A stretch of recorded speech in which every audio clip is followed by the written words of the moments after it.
Hello साथियों, मैं Ajay sir आप सभी का स्वागत करता हूं आपके अपने परिवार उन्नति ऑनलाइन में। कैसे हैं आप सभी? उम्मीद करता हूं कि आप सब लोग ज़बरदस्त होंगे भाई। ठीक है ना। चलिए सारे लोग फटाफट जुड़ जाइए भाई। आज हम लोग लाइव क्लास पढ़ रहे होते हैं, तो बच्चे फटाफट जुड़ जाइए भाई। गौरव और सारे लोग जुड़ जाओ भाई। ठीक है ना। गौरव, अनुज, अमित, ये कहाँ गए भाई? सारे लोग फटाफट जुड़ जाओ। ठीक है ना। ठीक है, तुम लोग कह रहे थे सर नाम नहीं लेते, बाद से सबका नाम लिया करेंगे हम। ठीक है ना। लेकिन पहले सारे लोग जुड़ जाओ फटाफट। ठीक है ना। और सारे लोग यस यस यस यस करके एक बार जो है ना अपना अपना नाम लिख के फटाफट भेजो सब लोग, तो फिर उसके बाद हम सबका नाम लें। ठीक है ना। तो चलिए भाई सारे सारे लोग फटाफट जुड़ जाइए। और उससे पहले इस सेशन को सारे लोग अपने अपने ग्रुप में एक बार शेयर मार दो फटाफट। ठीक है ना। चलिए, तो आज हम लोग साथियों पढ़ेंगे प्रायद्वीपीय पठार का तीसरा भाग पढ़ेंगे। ठीक है ना। और कल की क्लास कैसी लगी? आप लोगों ने तो जवाब अच्छा दिया है और अच्छा रिस्पांस दिया है। ठीक है ना। चलिए, तो आज की क्लास हम लोग स्टार्ट करते हैं, लेकिन स्टार्ट करने से पहले बस चंद लाइन हो जाए एक बार। ठीक है ना भाई, चंद लाइन हो जाएं और फिर उसके बाद हम लोग आगे की क्लास शुरू करते हैं। चलिए आइए देखते हैं आज की क्या है बेहतरीन बेस्ट लाइन। तो भैया, बीतेगा ये दौर और वो भी दौर बीत जाएगा। बीतेगा ये दौर और वो भी दौर बीत जाएगा। संघर्ष की इस आंधी के बाद एक नया दौर आएगा। संघर्ष की इस आंधी के बाद एक नया दौर आएगा। चलते रहना रास्ते पर, चलते रहना रास्ते पर बिना डगमगाए। एक दिन ये जमाना भी तुम्हारे गीत गाएगा। ठीक है ना भाई, एक दिन ये जमाना भी आपके गीत गाएगा। ठीक है ना। तो सौगंध मुझे इस मिट्टी की, ठीक है ना, ये वर्दी नहीं छोड़ूंगा मैं, ये वर्दी नहीं छोड़ूंगा। बेटे अब 45,000 वैकेंसी आ गई, अगर अब छोड़ दिए तो भाई लाइफ में कभी नहीं पा पाओगे शायद। ठीक है ना, मैं ये नहीं कहूँगा नहीं पाओगे, लेकिन शायद पछताने को हो जाएगा। समझे ना मेरे दोस्त? तो प्लीज़ अभी नहीं तो कभी नहीं, इस सोच के एकदम बैठ जाओ और लग जाओ मन से तैयारी करने में। अब हम जल्द ही आपकी रिवीजन और स्टैटिक की क्लास लेके आने वाले हैं, और इधर आपका जियोग्राफी कंटिन्यू रहेगा। ठीक है ना। तो चलिए भाई फटाफट जुड़ जाइए। हाँ, कुछ और लोग जुड़ गए भाई, फटाफट। चलिए भाई, जय हिंद जय हिंद जय हिंद बच्चे, सभी को नमस्ते, गुड इवनिंग, शुभ संध्या। ठीक है ना भाई, जुड़ जाइए फटाफट। अब बच्चे ये क्लास प्रतिदिन शाम 6 बजे हुआ करेगी। ठीक है ना, शाम 6 बजे हुआ करेगी, तो आप लोग सारे लोग 6 बजे आ जाएगा करो भाई। ठीक है ना। चलिए, तो एक बार जरा हम भी देख लेते हैं इसमें। चलिए ठीक है भाई, चलो भाई फटाफट जुड़ जाओ। ठीक है ना। चलिए हम लोग क्लास को आगे बढ़ाते हैं। चलिए, तो आज हम लोग पढ़ेंगे, कल बच्चे हम लोगों ने पढ़ा था प्रायद्वीपीय पठार, जिसमें हम लोगों ने पढ़ा था मालवा का पठार, विंध्याचल पर्वत, सतपुड़ा पर्वत। ठीक है ना, ये सारी चीज़ें हमने पढ़ लिया था कल। छोटा नागपुर का पठार, ठीक है ना, ये सारी चीज़ें हमने कल पढ़ लिया था। इनकी ऊंची चोटियाँ कौन सी हैं, ये सब कुछ हम लोगों ने कल पढ़ लिया था। ठीक है ना। तो आज हम लोग बात करने वाले हैं पश्चिमी घाट की। किसकी बात करने वाले हैं? पश्चिमी घाट की। ये भी प्रायद्वीपीय पठार का ही हिस्सा है, इसलिए मैंने कहा ना कि प्रायद्वीपीय पठार का ये अगली क्लास है। तो ये भी प्रायद्वीपीय पठार का हिस्सा है, लेकिन इसमें क्या है, ये तटीय क्षेत्र है। ठीक है ना, पश्चिमी घाट। इसमें हम लोग पढ़ेंगे पश्चिमी घाट और पूर्वी घाट। ठीक है ना। तो चलिए बच्चे, इसमें हम लोग बात करते हैं आज पश्चिमी घाट की। अगर हम लोग बात करें तो पश्चिमी घाट की बच्चे जो शुरुआत होती है वो कहाँ से कहाँ तक होती है? तो बच्चे वो गुजरात में जो ताप्ती नदी है, आप देखें तो ये बच्चे है आपका कौन सा, सतपुड़ा। ये जो नीली वाली लाइन है ये सतपुड़ा पहाड़ है। ठीक है ना, सतपुड़ा पर्वत श्रेणी है। इसके नीचे ये जो इधर की लाइन बनी, इसमें एरो बना हुआ है, ये यहाँ से नदी निकल रही है, कौन सी, तापी नदी। ठीक है ना, ताप्ती नदी निकल रही है, और ये आके कहाँ गिरती है, अरब सागर में आके गिरती है। तो इसके दक्षिण से, मैंने बताया था, इसके दक्षिण से क्या शुरू होता है आपका, इसके दक्षिण से शुरू होता है आपका पश्चिमी घाट शुरू होता है। क्या शुरू होता है? पश्चिमी घाट। और ये बच्चे पश्चिमी घाट है कहाँ तक? तो ये तमिलनाडु के कन्याकुमारी तक है। ये कहाँ तक है? तमिलनाडु के कन्याकुमारी तक है। ठीक है ना, इतनी बात समझ में आई? ये कहाँ तक है? ये गुजरात से लेके तो तमिलनाडु के कन्याकुमारी तक है। इसके पूर्व बढ़ेंगे तो ये पूर्वी घाट है। ये कौन सा है? तो बच्चे ये है आपका पूर्वी घाट। ठीक है ना। तो आज जरा हम लोग बात कर लेते हैं कि जो पश्चिमी घाट है, इस पश्चिमी घाट, मतलब ये पश्चिमी घाट कितने राज्यों को स्पर्श करता है। ठीक है ना, कितने राज्यों को स्पर्श करता है, अर्थात ये कितने राज्यों में फैला हुआ है, ये कितने राज्यों में फैला हुआ है। ठीक है ना भाई, ये कितने राज्यों में फैला हुआ है, इस पे हम लोग बात कर लेते हैं। चलिए बच्चे देखते हैं हम लोग। ठीक है ना, जो ये पर्वत है ये ताप्ती नदी के मुहाने से लेके कहाँ तक है, कन्याकुमारी तक है। ठीक है ना, इसके बीच में कितने राज्य जाते हैं? तो बच्चे सबसे पहला तो इसमें आता है, यहाँ लिख लेते हैं पश्चिमी घाट। ठीक है ना, पश्चिमी घाट, ठीक है ना। पश्चिमी घाट का जो फैलाव है वो पहले है कहाँ से, गुजरात। पहला राज्य कहाँ है इसका, गुजरात। दूसरा बच्चे राज्य कहाँ है, महाराष्ट्र। ये महाराष्ट्र में भी है, ठीक है ना। महाराष्ट्र के आगे बढ़ेंगे तो बच्चे ये है गोवा में, ये कहाँ है बच्चे, गोवा में। फिर उसके आगे बढ़ेंगे तो ये है कर्नाटक में, ये कहाँ है, कर्नाटक में है। फिर उसके आगे बढ़ेंगे तो ये है केरल में, ये कहाँ है, तो ये केरल में है। फिर उसके आगे बढ़ेंगे तो भैया ये केरल के बाद तमिलनाडु में भी है, ये कहाँ है, तमिलनाडु में भी इसकी पहाड़ियाँ हैं, इसलिए इस तमिलनाडु को भी इसमें जोड़ते हैं। तो जो पश्चिमी घाट है ये कहाँ तक है बच्चे, तो ये है आपका 6 राज्यों में इसका क्या है, विस्तार है। 6 राज्यों में क्या है, इसका विस्तार है, ठीक है ना भाई। इसका 6 राज्यों में विस्तार है, जो कि इसकी अगर दूरी की हम लोग बात करें तो ये दूरी लगभग 1600 किलोमीटर की है। कितनी है, 1600 किलोमीटर की इसकी दूरी, ठीक है ना। ये दूरी कितनी है इसकी, तो इसकी दूरी है बच्चे 1600 किलोमीटर की। दूरी कितनी भाई इसकी, 1600 किलोमीटर की है। अगर यहीं पे बात करें इसकी औसत ऊंचाई कितनी है, अगर इसके हम लोग औसत ऊंचाई की बात करें, ठीक है ना, अगर हम लोग इसके औसत ऊंचाई की बात करें तो बच्चे इसकी औसत ऊंचाई 1200 मीटर है, ठीक है ना। कितनी है, 1200 मीटर है। औसत ऊंचाई कितनी होती है, 1200 मीटर है, ठीक है ना। इस पश्चिमी घाट को एक और नाम से जानते हैं, इसे पश्चिमी घाट को हम लोग सह्याद्री भी कहते हैं। इसे क्या कहते हैं, सह्याद्री भी कहते हैं, ठीक है ना। इसे सह्याद्री भी कहते हैं, ठीक है ना, इसे सह्याद्री भी कहते हैं। अब इसे सह्याद्री क्यों कहते हैं, क्योंकि आप लोग देख रहे हैं बच्चे, यहाँ पे नहीं दिख रहा है क्या, या नहीं दिख रहा है ना, चलिए इसके नीचे लिख दे रहे हैं, यहाँ पे देख लीजिएगा, ठीक है ना। इसे सह्याद्री भी कहते हैं, इसे क्या कहते हैं, सह्याद्री भी कहते हैं। अब इसे सह्याद्री क्यों कहते हैं, तो आप लोग देखेंगे ये एक क्रम में, सह्याद्री का मतलब होता है साथ में चलना, इसका मतलब क्या होता है, साथ में चलना, ठीक है ना। तो साथ में चलना, तो मतलब ये जो आपका तटीय मैदान, तटीय क्षेत्र है, इस तटीय क्षेत्र के साथ साथ में देखिए चल रहा है। उसी तरीके ये क्या है, एक लंबी पर्वत श्रेणी में ये क्या है, विस्तृत है।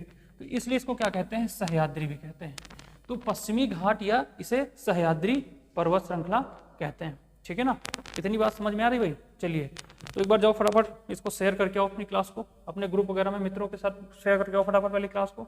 चलिए फटाफट शेयर करिए, और जितने लोग अभी नहीं जुड़े हो फटाफट जुड़ जाओ, ठीक है ना, नहीं तो फिर हम यहीं से आके कूटेंगे तुम लोगों को, ठीक है ना। चलो देखो भाई आगे की बात करते हैं हम लोग इसके, ठीक है ना। तो यहाँ तक हमारी बात हो गई। तो अगर हम लोग आगे बात करें थोड़ा सा, तो गोवा में एक, गोवा के पास अगर देखा जाए तो यहाँ पे 16 डिग्री उत्तरी अक्षांश गुजरती है। क्या है, 16 डिग्री उत्तरी अक्षांश गुजरता है, ठीक है ना, 16 डिग्री उत्तरी अक्षांश,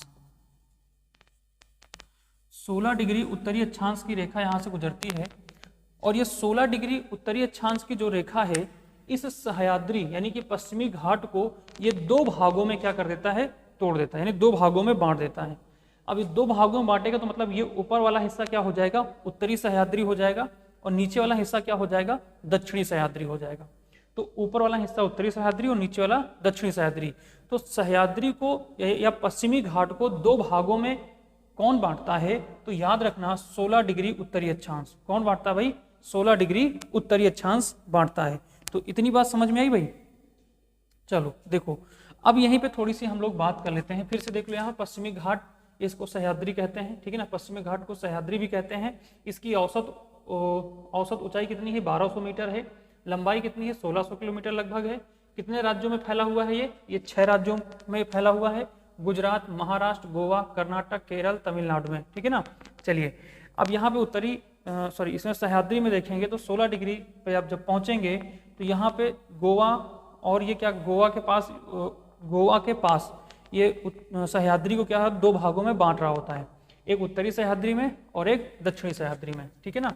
चलिए इसके आगे हम लोग बात करते हैं। तो जो आपका उत्तरी सह्याद्री है, ठीक है ना भाई, उत्तरी सह्याद्री की अगर हम लोग बात करें तो उत्तरी सह्याद्री की सर्वोच्च चोटी कौन सी है, उत्तरी सह्याद्री की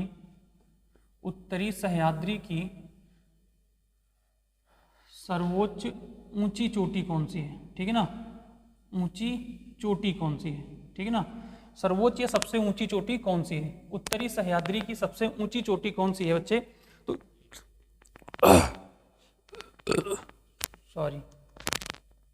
सबसे ऊंची चोटी बच्चे इसकी है कालसू, इसकी सबसे ऊंची चोटी भाई है कालसूबाई, ठीक है ना, क्या है कालसूबाई, सबसे ऊंची चोटी बच्चे कालसूबाई, जिसकी ऊंचाई लगभग है, इसकी ऊंचाई बच्चे लगभग 1664 मीटर है, 1664 मीटर, 1664 मीटर है, ठीक है ना, इसकी ऊंचाई कितनी है 1664 मीटर है। तो उत्तरी सह्याद्री की सबसे ऊंची चोटी कौन सी है, कालसूबाई, कहाँ पे है ये, महाराष्ट्र में है, ठीक है ना, ये कहाँ है बच्चे, महाराष्ट्र में है, ठीक है ना, इसका विस्तार कहाँ पे है, महाराष्ट्र में, ये आप देख रहे हैं, ये जो काला वाला बिंदु बना है यही है आपकी क्या, कालसूबाई पहाड़ी, ठीक है ना, कालसूबाई चोटी, ठीक है ना, जो कि कहाँ है, महाराष्ट्र में है, और किस में है, उत्तरी सह्याद्री में है, ठीक है ना। उत्तरी सह्याद्री की दूसरी सबसे ऊंची चोटी कौन सी है, दूसरी ऊंची चोटी कौन सी है, अगर हम लोग दूसरी ऊंची चोटी की बात करें तो ये है महाबालेश्वर, कौन सा है, महाबालेश्वर, ठीक है ना, महाबालेश्वर इसकी दूसरी सबसे ऊंची चोटी है, इसकी दूसरी सबसे ऊंची चोटी बच्चे कौन सी है, महाबालेश्वर है। अगर महाबालेश्वर की हम लोग बात करें तो महाबालेश्वर 1438 मीटर है, ठीक है ना, इतना ऊंचा है, 1438 मीटर ऊंचा है, ठीक है ना, और ये भी कहाँ बच्चा फैला हुआ है, ये भी महाराष्ट्र में ही है। आप इसके नीचे कालसूबाई के नीचे ही देख रहे हैं, यहाँ पे क्या है, कालसूबाई के नीचे ही यहाँ पे देख रहे हैं महाराष्ट्र, ठीक है ना, सॉरी महाबालेश्वर दिख रहा है ना भाई, यहाँ पे दिख रहा है ना बच्चे। एक्चुअली देखो क्लास लेते समय, अब जब क्लास शुरू हो गई तो फिर कमेंट में ध्यान देने की आवश्यकता नहीं होती है, और ना हम ध्यान दे पाते हैं इतना। तो बच्चे प्लीज आप लोग जुड़े रहिए और लगातार क्लास देखिए। जो भागने का प्रयास करते हैं ना, मन तक करता हूँ तुम्हें वहां आके पीटे, भगा भगा के मारे। जब कह रहा हूँ पूरी क्लास देखा करो, ना समझ में आए तो कमेंट करो फटाफट। चलो फिर यही पागल राम, यही सब बात में तुम लोग कहते हो सर ये नहीं समझ में आया, वो नहीं समझ में आया, यहाँ से प्रश्न पूछे गए, ये नहीं पढ़ाया गया था। सब कुछ पढ़ाया जा रहा है, मन से पढ़ाया जा रहा है, बेहतरीन तरीके से पढ़ाया जा रहा है।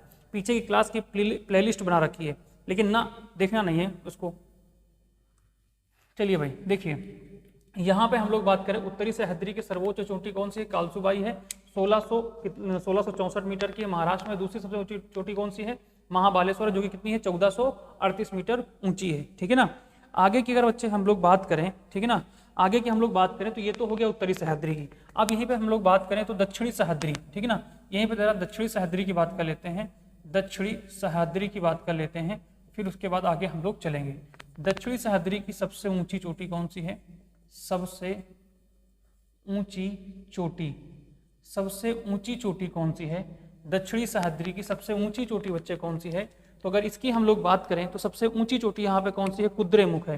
कौन सी बच्चे, कुद्रेमुख है, ये है सबसे ऊंची चोटी कुद्रेमुख, कुद्रेमुख है, जिसकी ऊंचाई कितनी है बच्चे, इसकी ऊंचाई है 1892 मीटर। कितनी है, 1892 मीटर इसकी ऊंचाई है, ठीक है ना। उसके बाद दूसरी सबसे ऊंची, ये तो पहली हो गई, ठीक है ना, ये तो पहली हो गई। हम लोग यहाँ बात करें दूसरी, तो दूसरी सबसे ऊंची चोटी कौन सी हो गई बच्चे, इसमें दूसरी सबसे ऊंची चोटी हो गई ब्रह्मगिरी। कौन सी हो गई, ब्रह्मगिरी।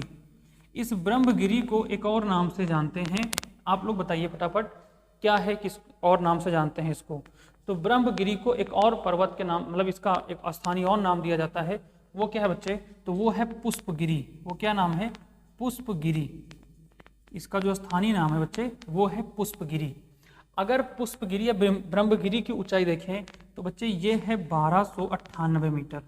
कितना बच्चे, 1298 मीटर इसकी ऊंचाई है, ठीक है ना। तो ये बात समझ में आ गई भाई, इसकी ऊंचाई कितनी है, 1298 मीटर। तो क्या इतनी बात समझ में आई, ये जो आप डॉट डॉट लाइन देख रहे हैं ना, यही आपका 16 डिग्री क्या है, अक्षांश है, उत्तरी अक्षांश है, ठीक है ना, 16 डिग्री उत्तरी अक्षांश है। इसके ऊपर है आपका उत्तरी सह्याद्री। अगर आप लोग देखें तो ये वाला हिस्सा क्या माना जाएगा, उत्तरी सह्याद्री, ठीक है ना, ये माना जाएगा उत्तरी। और इसके नीचे वाला ये वाला हिस्सा क्या माना जाएगा, ये माना जाएगा दक्षिणी सह्याद्री, ठीक है ना, ये क्या माना जाएगा, दक्षिणी सह्याद्री, ठीक है ना। तो इस उत्तरी सह्याद्री की दो सबसे ऊंची चोटी हैं, पहली तो हो गई कालसूबाई और दूसरी हो गई कौन सी, महाबालेश्वर। उसके बाद दक्षिणी सह्याद्री में बात करें तो पहले स्थान पे आ गया कुद्रे और दूसरे स्थान पे कौन सा आ गया, ब्रह्मपुत्र। कुद्रे मुख का मतलब होता है, कुद्रे का मतलब होता है बच्चे घोड़ा, और मुख का मतलब होता है मुख। तो यहाँ से कभी कभी ऐसे पूछ रहे हो, दक्षिण भारत की ऐसी कौन सी पर्वत श्रृंखला ऊंची चोटी है जो घोड़े के आकार की है, तो वहाँ याद रखना कुद्रेमुख है। कौन सी है, कुद्रेमुख। यहीं पे केरल में कुद्रेमुख एक कुद्रेमुख एक वन्यजीव अभ्यारण्य भी पाया जाता है, ठीक है ना, कुद्रेमुख वन्यजीव अभ्यारण्य भी पाया जाता है, ठीक है ना। चलिए, तो इतनी बात मेरे भाई समझ में आ गई, वही चीज़ मैंने यहाँ पे आपको लिख दिया है, ठीक है ना। अगर हम लोग आगे बात करें यहाँ पे, ठीक है ना, तो जो आपका महाबालेश्वर है, ठीक है ना बच्चे, ये जो महाबालेश्वर है, ठीक है ना, महाबालेश्वर, यहाँ से बच्चे एक नदी निकल, यहाँ से 5 प्रमुख नदियाँ निकलती हैं, ठीक है ना, यहाँ से 5 प्रमुख नदियाँ निकलती हैं, यहाँ पे लिख दे रहा हूँ, महाबालेश्वर से महाबालेश्वर से 5 नदियाँ निकलती हैं। कितनी नदियाँ निकलती हैं? 5 नदियाँ निकलती हैं, ठीक है ना, निकलती हैं 5 नदियाँ दिख रहा है ना भाई? अरे इतना समझ लेना आप लोग, ठीक है ना। दिख रहा है कि नहीं दिख रहा बच्चे, बताओ, दिख रहा है ना? ठीक है, तो ये 5 नदियाँ निकलती हैं, वो कौन कौन सी हैं? तो बच्चे पहली तो हो गई कृष्णा नदी। कौन सी हो गई? कृष्णा। महाबालेश्वर से निकलकर ये कहाँ चली जाती है? ये अरब सागर में, सॉरी, ये बंगाल की खाड़ी में गिर जाती है। तो पहली तो हो गई कृष्णा नदी, दूसरी हो गई सावित्री, दूसरी कौन सी हो गई? सावित्री नदी हो गई, दूसरी सावित्री नदी हो गई, ठीक है ना, दूसरी सावित्री हो गई। तीसरी नदी बेटा कौन सी हो गई? तो ये वेन्ना हो गई, तीसरी हो गई वेन्ना। चौथी बच्चे कौन सी हो गई? गायत्री हो गई, चौथी कौन सी हो गई? गायत्री हो गई। और 5वीं नदी कौन सी हो गई? तो ये कोयना हो गई, 5वीं कौन सी हो गई? कोयना नदी। तो ये 5 नदियाँ किससे निकलती हैं? महाबालेश्वर चोटी से निकलती हैं, या महाबालेश्वर पहाड़ी से निकलती हैं। ये आप लोग ध्यान दीजिएगा, महाबालेश्वर से 5 नदियाँ निकलती हैं, कृष्णा निकलती है, सावित्री निकलती है, वेन्ना निकलती है, गायत्री निकलती है और कोयना निकलती है।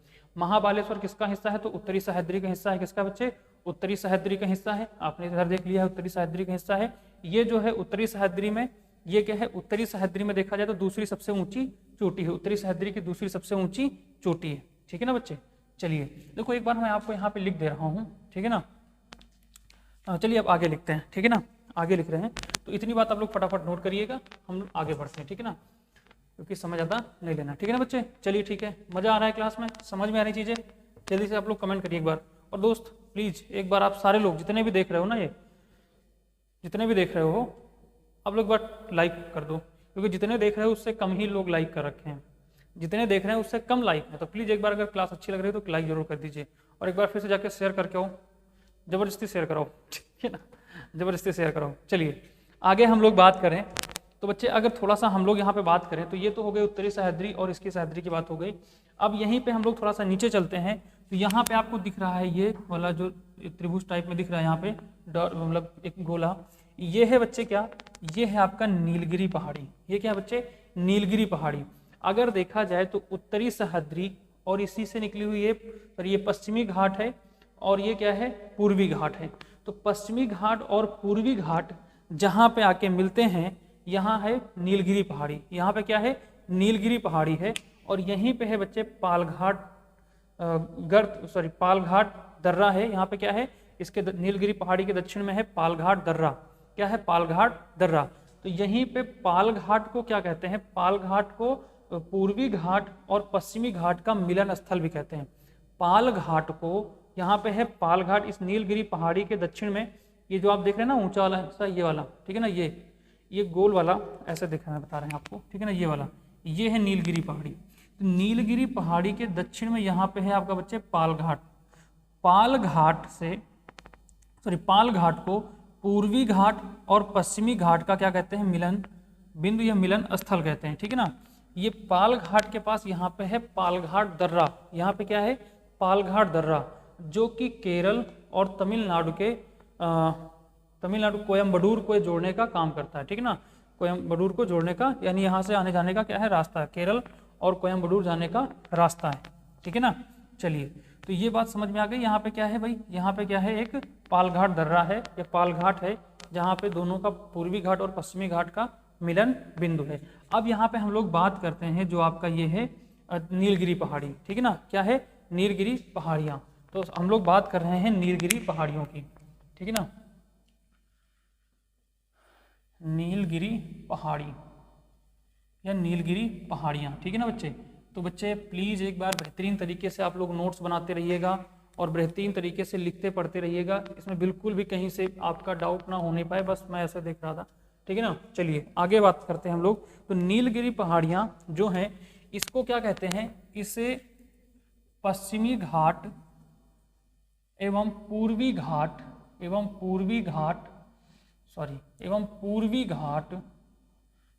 पूर्वी घाट की, इसे क्या कहते हैं, ग्रंथि कहते हैं। इसे क्या कहते हैं, भौगोलिक ग्रंथि कहते हैं।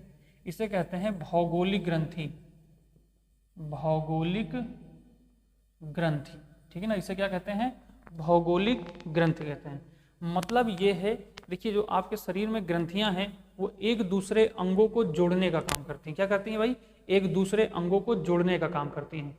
तो उसी प्रकार बच्चे ये जो ग्रंथि है यानी कि नीलगिरी पहाड़ी है, ये पश्चिमी घाट और पूर्वी घाट को जोड़ने का काम कर रही है, इसलिए इसे नाम दिया गया है, इसे क्या नाम दिया गया, भौगोलिक ग्रंथि दिया गया। इसे क्या नाम दिया गया है, भौगोलिक ग्रंथि नाम दिया गया। ठीक है ना बच्चे, ये बात समझ में आई। चलो आगे बात करते हैं। इस पहाड़ मतलब कि आगे हम लोग अगर थोड़ी सी बात करें तो नीलगिरी पहाड़ी पर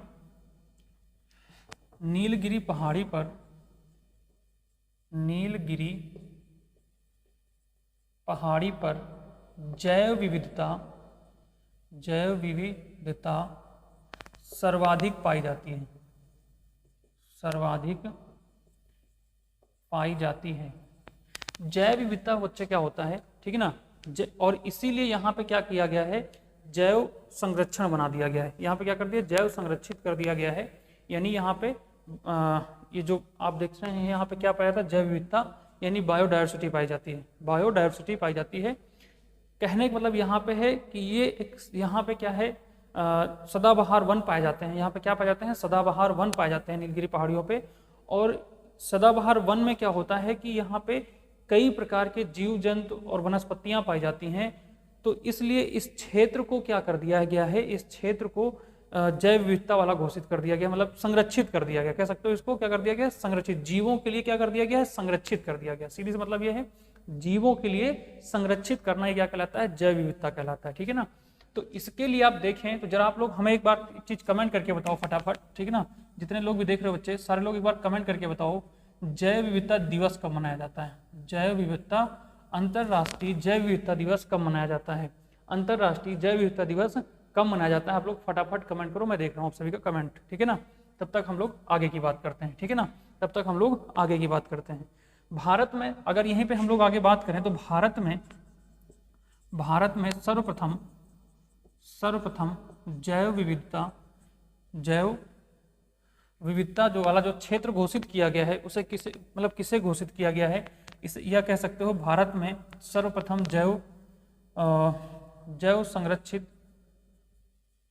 संरक्षित क्षेत्र कौन सा है, नीलगिरी पहाड़ियां हैं, नीलगिरी पहाड़ी।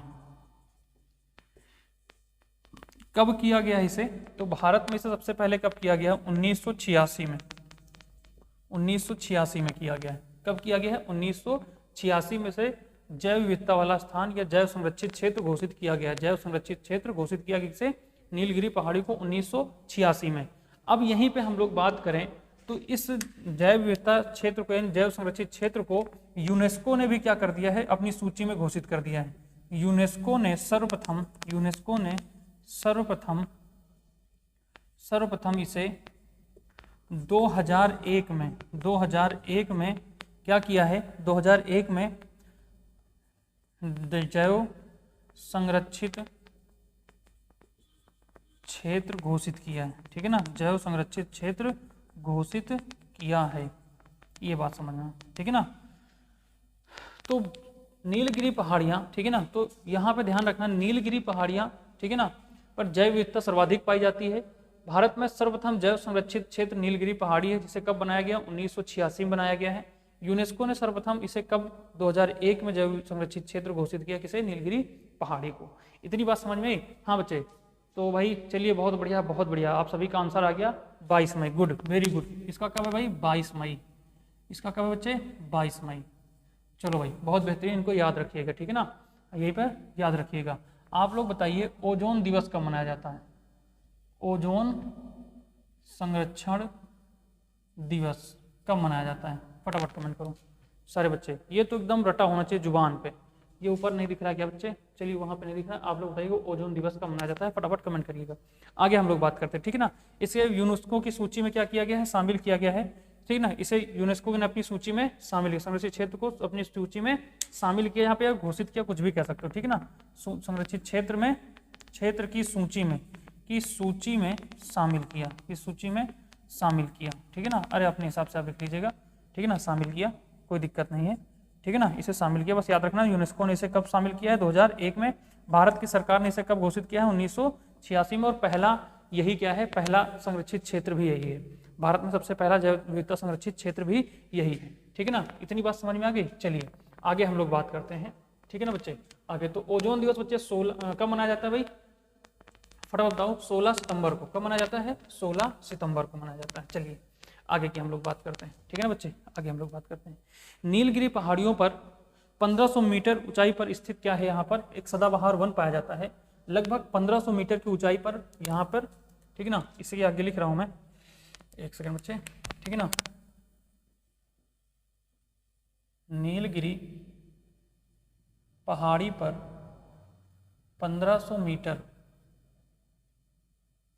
ऊंचाई पर, ठीक है ना, 1500 मीटर ऊंचाई पर क्या है, सदाबहार वन स्थित है, सदाबहार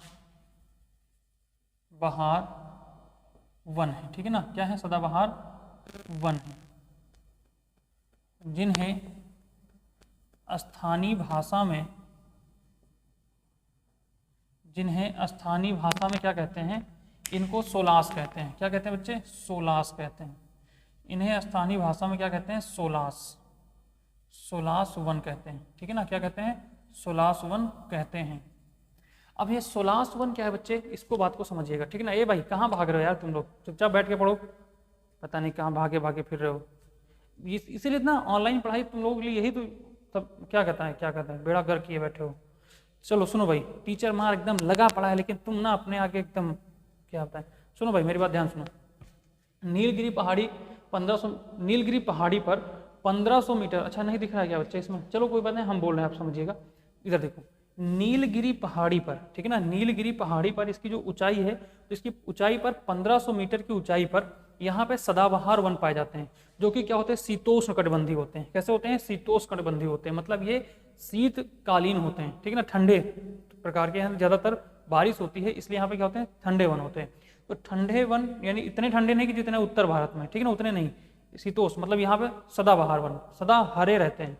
तो शीतोष्ण कटिबंधीय वन पाए जाते हैं, जिनको स्थानीय भाषा में क्या कहते हैं, सोलास वन कहते हैं। जिनको स्थानीय भाषा में क्या कहते हैं, सोलास वन। ये बच्चे प्रश्न पूछा जाता है, सोलास वन कहाँ पाए जाते हैं, तो सोलास वन नीलगिरी पहाड़ी पर पाए जाते हैं। कहाँ पाए जाते हैं, नीलगिरी पहाड़ी पर पाए जाते हैं, ठीक है ना। चलिए ये कैसे सोलास कैसे वन है, तो बच्चे ये शीतोष्ण कटिबंधीय है, या इनको कहते हैं सदाबहार वन है। ये क्या है, सदाबहार वन है, ठीक है ना भाई। चलिए आगे की हम लोग बात करें, तो नीलगिरी पहाड़ी का जो विस्तार है, अब यहीं पे जरा हम लोग बात करते हैं नीलगिरी पहाड़ी का विस्तार। इसका विस्तार बच्चे कहाँ तक है, तो इसका विस्तार 3 राज्यों में, कितने राज्यों में है, 3 राज्यों में है। इसका विस्तार बच्चे 3 राज्यों में है। अगर आप लोग यहाँ पे देखें, ये नीलगिरी पहाड़ी, तो यहाँ तो बच्चे ये कुछ ऐसे आके यहाँ पे ऐसे, ठीक है ना, क्या बताएं, एक सेकंड बता रहा हूँ आपको, ठीक है ना बच्चे। इधर हम बना दे रहे हैं इसको, ठीक है ना, यहाँ पे हम बना दे रहे हैं। तो जब ऐसे वाला हिस्सा देखेंगे भारत का, ठीक है ना, एक सेकंड, ये वाला हिस्सा देखेंगे, तो यहाँ पे बच्चे आप देखेंगे तो जो ये वाला हिस्सा ऐसे कर्नाटक का है, और फिर यहाँ पे आके क्या मिलेगा, केरल का मिलेगा। और इधर कौन सा है, ये वाला है तमिलनाडु का। ये बच्चे कौन सा है, ये वाला बच्चे है तमिलनाडु का, ठीक है ना। ये कौन सा बच्चे, ये है आपके तमिलनाडु का। तो ये हो गया केरल का, ये हो गया बच्चे केरल का, ठीक है ना। इधर हो गया तमिलनाडु, हो गया आपका, ये हो गया कर्नाटक। ये कौन सा हो गया, ये हो गया कर्नाटक। और ये वाला अगर हम लोग बात करें तो ये बेटा है तमिलनाडु। ये कौन सा है, तमिलनाडु, ठीक है ना। अब यहाँ पे हम ये राज्यों के नाम इरेज कर रहे हैं यहाँ पे, और कुछ बातें हम लिख रहे हैं, इनको आप लोग ध्यान से समझिएगा। इधर मैप में भी आपको हम समझाएंगे, ठीक है ना, और इधर भी हम समझा रहे हैं, आप लोग फटाफट इसको देखते रहिएगा, ठीक है ना बच्चे। तो देखिए बच्चे, अगर हम लोग यहाँ पे सबसे पहले बात करें हम लोग तमिलनाडु की, सबसे पहले हम लोग बात कर रहे हैं तमिलनाडु की, ठीक है ना। सबसे पहले हम लोग बात करें तमिलनाडु। तो अगर हम लोग तमिलनाडु की बात करें तो इसकी सबसे ऊंची चोटी कौन सी है, सबसे ऊंची चोटी कौन सी है, सबसे ऊंची चोटी कौन सी है, तो इसकी बच्चे सबसे ऊंची चोटी है डोडा बेटा। कौन सी है, डोडा बेटा, डोडा बेट्टा, ठीक है ना। डोडा बेट्टा इसकी सबसे ऊंची चोटी है, ठीक है ना। तमिलनाडु की सबसे ऊंची चोटी कौन सी है? डोडा बेट्टा है, जिसकी ऊंचाई 2637 मीटर। कितनी बच्चे? 2637 मीटर इसकी ऊंचाई है। कितनी इसकी ऊंचाई है? 2637 मीटर इसकी ऊंचाई है। किसकी? तमिलनाडु के डोडा बेट्टा की, ठीक है ना। और यहीं पे हम लोग बात करें बच्चे डोडा बेट्टा, जो कि ये की क्या है? तमिलनाडु की ये सबसे ऊंची चोटी है। तमिलनाडु की ये सबसे ऊंची चोटी है, ठीक है ना। और अगर हम दक्षिण भारत की बात करें तो दक्षिण भारत की दूसरी सबसे ऊंची चोटी है। अगर हम लोग दक्षिण भारत की बात करें तो दक्षिण भारत की ये दूसरी सबसे ऊंची चोटी है। अगर पहली सबसे ऊंची चोटी की बात करें तो बच्चे पहली सबसे ऊंची चोटी है केरल में पाई जाने वाली अन्नामलाई पहाड़ी पर पाई जाने वाली यहाँ पे एक चोटी है जिसका नाम है अन्नामुडी। क्या नाम है इसका? अन्नामुडी, ठीक है ना। अन्नामुडी, ठीक है ना। अन्नामुडी ये चोटी है। ये क्या है? अन्नामुडी चोटी, ये सबसे ऊंची चोटी है। दक्षिण भारत की सबसे ऊंची चोटी है अन्नामुडी, ठीक है ना। इसके बारे में हम लोग आगे फिर चर्चा कर ही रहे हैं, तो आप लोग बिल्कुल परेशान हो। इसकी अगर हम लोग ऊंचाई की बात करें तो ये बच्चे 2695 मीटर है। इसकी ऊंचाई कितनी बच्चे? 2695 अन्नामुडी की चोटी की ऊंचाई है, जो कि क्या है? दक्षिण भारत की सबसे ऊंची चोटी। अगर हम लोग यहीं पे एक बात करें कि बच्चे भारत की सबसे ऊंची चोटी, भारत में स्थित सबसे ऊंची चोटी कौन सी है? भारत में स्थित सबसे ऊंची चोटी कौन सी है? तो आप लोग बताओ, ठीक है ना।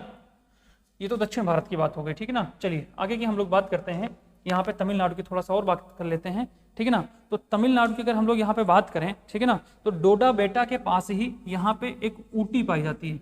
ऊटी का नाम सुना होगा आपने उस मैं तेरा हीरो मूवी में देखा होगा, वो ऊटी जाने की बात कर रहा होता है ना। तो ऊटी है, इसको पुराने समय में जो इसका संस्कृत नाम है, इसका नाम है उदगमंडलम, ठीक है ना। उदगमंडलम, ठीक है ना। उदगमंडलम इसका क्या है? प्राचीन नाम है। इसे अंग्रेजों ने क्या किया? इसका नाम कर दिया ऊटी कर दिया। इसका नाम क्या कर दिया? ऊटी। ऊटी एक पर्यटन स्थल है। क्या है? पर्यटन स्थल है। ये इसको कहते हो हिल स्टेशन कह सकते हो। इसे क्या कह सकते हो? हिल स्टेशन है, ठीक है ना। यहीं पर बच्चे तमिलनाडु में क्या होता है? तमिलनाडु में जो नीलगिरी पहाड़ियां हैं, तमिलनाडु तक भी क्या फैली हुई हैं? नीलगिरी पहाड़ियां फैली हुई हैं, ठीक है ना। यहाँ पे देखेंगे तो ये वाली हिस्सा है, तो ये नीलगिरी पहाड़ी से एक यहाँ पे चली गई है। ये एक पर्वत श्रृंखला जिसको क्या कहते हैं? पालिनी कहते हैं। जिसे कहते हैं पालिनी। ये पालिनी भी किसका हिस्सा है? तो ये पश्चिमी घाट का ही हिस्सा है, ठीक है ना। ये इसी नीलगिरी पहाड़ी से निकला हुआ है पालिनी, ठीक है ना। तो यहाँ पर बच्चे एक आप देखेंगे तो तमिलनाडु में नीलगिरी पहाड़ियों पर है, यहाँ पर एक जनजाति पाई जाती है, इसे कहते हैं टोडा जनजाति। यहाँ पे पाई जाती है टोडा जनजाति पाई जाती है। कौन सी जनजाति पाई जाती है? टोडा जनजाति पाई जाती है। तो अगर आपसे पूछा जाए टोडा जनजाति कहाँ पाई जाती है, तो तमिलनाडु में पाई जाती है। किस पहाड़ी पर निवास करती है? तो बच्चे आप लोग क्या बताएंगे? आप लोग बताएंगे कि ये नीलगिरी पहाड़ी पर निवास करती है। कहाँ पर निवास करती है? नीलगिरी पहाड़ी पर निवास करती है। ऊटी किस पहाड़ी पर है? तो ऊटी बच्चे तमिलनाडु में है। किस पर्वत श्रृंखला पर है? तो भी आप क्या बताएंगे? यहाँ पे आप लोग बताएंगे कि डोडा बेटा पर ये स्थित है, ठीक है ना। डोडा बेटा के पास ये स्थित है, ठीक है ना। डोडा बेटा के पास ये स्थित है। अगर हम लोग यहाँ पर आगे बात करें तो यहीं पर बच्चे एक ये आपका है पालिनी, ठीक है ना। हमने बताया ना पालिनी पहाड़ी है। पालिनी पहाड़ी में सबसे ऊंची चोटी, अगर ये पालिनी पहाड़ी, यहाँ पे जो हिस्सा है वो कुछ ऐसे है। इसमें आप लोग यहाँ पे देखिएगा, ठीक है ना। अगर आप लोग यहाँ पे देखें तो हम आपको बताना चाहें, ये है बच्चे, तो यहाँ पे मैंने आपको बताया कि एक छोटी, ये आपका यहाँ पे मान लीजिए नीलगिरी पहाड़ी है, और नीलगिरी पहाड़ी से एक ऐसे चोटी गई है, एक ऐसे चोटी गई है, और एक ऐसे चोटी गई है, ठीक है ना। ये 3 चोटियाँ हैं, ठीक है ना। ये 3, तो ये वाली जो चोटी बच्चे यहाँ पे थोड़ा बड़ा दिख रहा है ना, ये वाली जो चोटी बच्चे इसे कहते हैं अन्नामलाई। इसे क्या कहते हैं? अन्नामलाई, ठीक है ना। और इसके नीचे वाली चोटी कहते हैं, यही है आपका कार्डेमम। ये क्या है? कार्डामम, या इसे इलायची की पहाड़ी कहते हैं। इसे कहते हैं इलायची की पहाड़ी, इलायची की पहाड़ी कहते हैं, ठीक है ना। आगे इन सभी पे चर्चा करेंगे। और ये वाली जो पर्वत श्रृंखला है, ये बच्चा है पालिनी। ये कौन सी है? पालिनी। तो पालिनी की सबसे ऊंची चोटी कौन सी है? तो यहाँ पर अगर हम लोग बात करें पालिनी की सबसे ऊंची चोटी कौन सी है, तो यहाँ पे है कोडाई कोनाल। कौन सी बच्चे? कोडाई कोनाल। सबसे ऊंची चोटी है कोडाई कोनाल, ठीक है ना। कौन सी है? कोडाई कोनाल इसकी सबसे ऊंची चोटी। कौन सी है? कोडाई कोनाल इसकी सबसे ऊंची चोटी है, ठीक है ना बच्चे। तो इतनी बात समझ में आ गई भाई। चलिए आगे की हम लोग बात करें यहाँ पे, ठीक है ना। कोडाई कोनाल। अगर हम लोग अन्नामलाई की बात करें तो यहाँ पे है अन्नामुडी। यहाँ पे कौन सी है? अन्नामुडी सबसे ऊंची चोटी है, जो कि मैंने बताया दक्षिण भारत की सबसे ऊंची चोटी है। और अगर कार्डेमम पहाड़ी की हम लोग बात करें, कार्डेमम पहाड़ी में सबसे ऊंची चोटी कौन सी है? तो यहाँ पे बच्चे बात करें कार्डेमम पहाड़ी की सबसे ऊंची चोटी कौन सी है, तो यहाँ पे है अगस्त मलाई। ठीक है ना, कौन सी है? अगस्त मलाई। यहाँ की सबसे ऊंची चोटी कौन सी है? अगस्त मलाई। ठीक है ना, तो क्या इतनी बात मेरी समझ में आई भाई साहब आप सभी को? ठीक है ना, तो अगर इतनी बात समझ में आई हो तो आप लोग जल्दी से एक बार हमें लाइक करिए फटाफट। ठीक है ना, एक बार हमें लाइक करिए फटाफट। ठीक है ना, चलिए आगे थोड़ी सी हम लोग और यहाँ पे बात करते हैं। ठीक है ना, आगे थोड़ी सी हम लोग और बात करते हैं अन्नामलाई के आगे। ठीक है ना, चलिए देखिएगा। तो ये तो बच्चे नीलगिरी की बात हो। अगर बच्चे हम लोग थोड़ा सा आगे यहाँ पे बात करें तो आप लोग देखेंगे केरल। ठीक है ना, आप लोग देखेंगे केरल। केरल में बच्चे ये यहाँ पे केरल है। ठीक है ना, सॉरी यहाँ पे केरल है। यहाँ पे केरल में बच्चे 200 सेंटीमीटर तक वर्षा होती है।